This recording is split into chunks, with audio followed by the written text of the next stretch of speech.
Howdy, Randy and Lisa here from Getaway Travel, and we are on day 4 of our Danube Dreams Avalon cruise.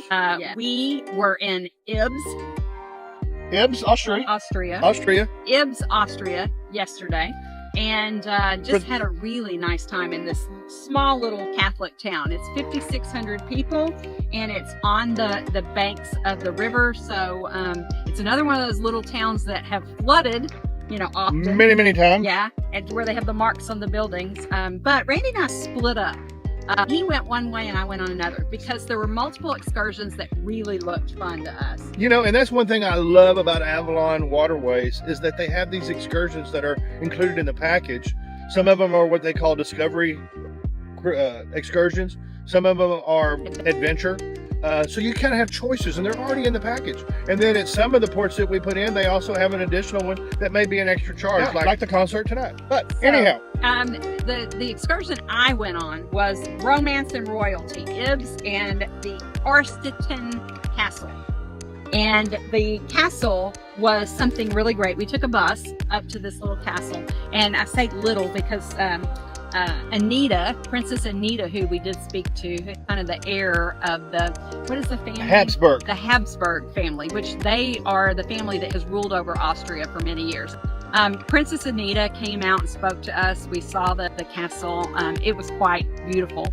And we saw the museum within the castle. And she talked about her life and her family's life there, and just her family. It's a really great story.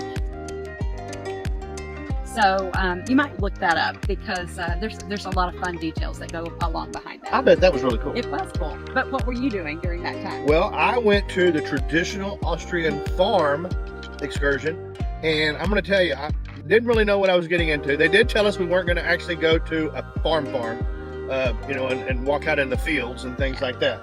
So kind of what we went to was a farm's tasting room.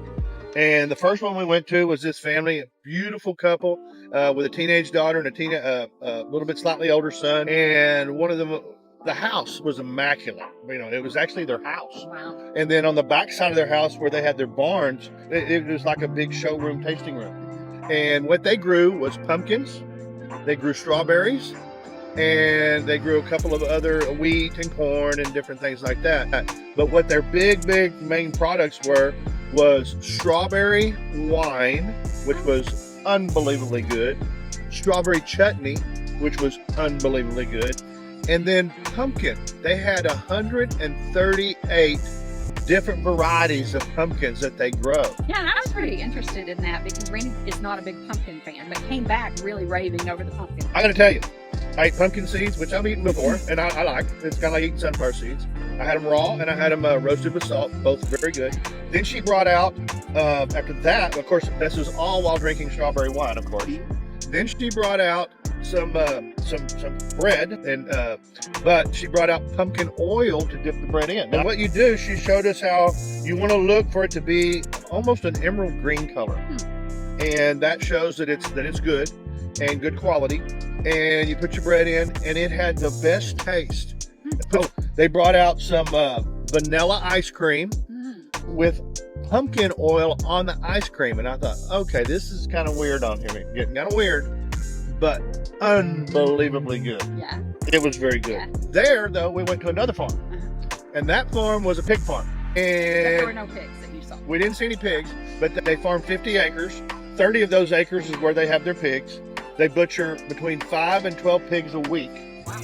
And they had a smokehouse, and we toured the smokehouse, which was really interesting. And then, of course, we went into the shop where they sell the meats, and we tasted baked, broiled, smoked. Let me think. There was one other one. Anyhow, different cuts of meat from all over the pig, and it was so good. Wow. So I came back to the ship, and it was lunchtime, and I was not even hungry. He was full. But I brought food back with me, and I brought wine back with me because Lisa has to taste this because it is so good. Yeah. You know, and we really liked the town of Ybss because it's Baroque kind of architecture, right? Yep. Still, it's quiet, very quaint little town. There's some artisans there, but just very quiet little city on the Danube River. So I highly, highly recommend when you book your Avalon Danube Dreams cruise with us, sign up for that traditional farm excursion because it was well worth it and it was very cool. And if you're not hungry, sign up for the Castle. Tomorrow we're going to be in Vienna, Austria. So stay tuned. Yeah.